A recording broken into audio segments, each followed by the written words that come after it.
എല്ലാവർക്കും വിനീസ് കിച്ചണിലേക്ക് സ്വാഗതം. നമുക്കിന്ന് മാങ്ങാ ചമ്മന്തി ഉണ്ടാക്കിയാലോ. അതിനു വേണ്ടി ഞാനൊരു പച്ചമാങ്ങയുടെ ഒരു സൈഡ് ഉള്ളി അതിൻ്റെ തൊലിയൊക്കെ കളഞ്ഞ് അതും പിന്നെ 4 ചെറിയ ഉള്ളി, ഒരു പച്ചമുളക്, ഒരു ചെറിയ കഷ്ണം ഇഞ്ചി ഇത്ര എടുത്തിട്ടുണ്ട്. ഇപ്പം ഇച്ചിരി പുളിയുള്ള മാങ്ങയാണെങ്കിൽ അടിപൊളി ടേസ്റ്റാണ്. അപ്പോൾ ഇതെല്ലാം നമുക്ക് മിക്സിയുടെ ജാറിലോട്ട് മാറ്റണം. മിക്സിയുടെ ജാറിലോട്ട് മാറ്റിയിട്ട് അതിനകത്തോട്ട് ഇതിപ്പം പേസ്റ്റ് രൂപത്തിലൊന്നും അരച്ചെടുക്കണ്ട, ജസ്റ്റ് ഒന്ന് മാങ്ങ കടിക്കാൻ കിട്ടണം, ചെറിയ കഷ്ണം കടിക്കാൻ കിട്ടണം. ആ പരുവത്തിന് അരച്ചാൽ മതി, വെള്ളമൊന്നും ചേർക്കണ്ട. നല്ല സൂപ്പർ ഒരു ചമ്മന്തിയാണ്.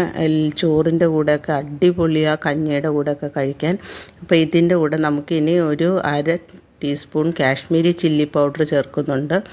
ഇനി നമുക്ക് ഒരു 1/2 ടീസ്പൂൺ ഉപ്പുകൂടെ ചേർക്കണം. ഉപ്പുകൂടെ ചേർത്തിട്ട് ആണ് അരയ്ക്കേണ്ടത്. ഇനി ഇത് കഞ്ഞിയുടെ കൂടെ, ചോറിൻ്റെ കൂടെ, ചോറൊക്കെ ഒരു പ്ലേറ്റ് ചോറ് കഴിക്കുക, ഈ ഒരു ചമ്മന്തി മാത്രം മതി.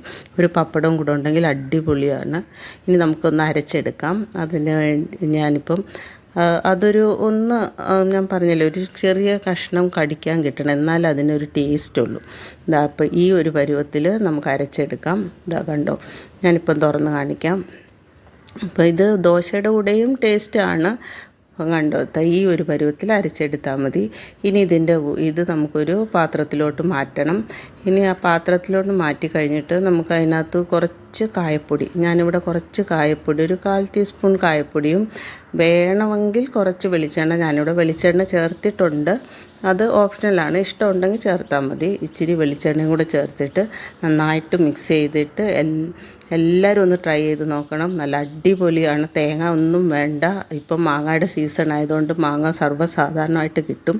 അപ്പോൾ എല്ലാവർക്കും ഇഷ്ടപ്പെടുമെന്ന് വിശ്വസിക്കുന്നു. ഇഷ്ടപ്പെട്ടെങ്കിൽ ലൈക്ക് ചെയ്ത് ഷെയർ ചെയ്ത് സബ്സ്ക്രൈബ് ചെയ്യണേ. അപ്പം എല്ലാവർക്കും താങ്ക് യു.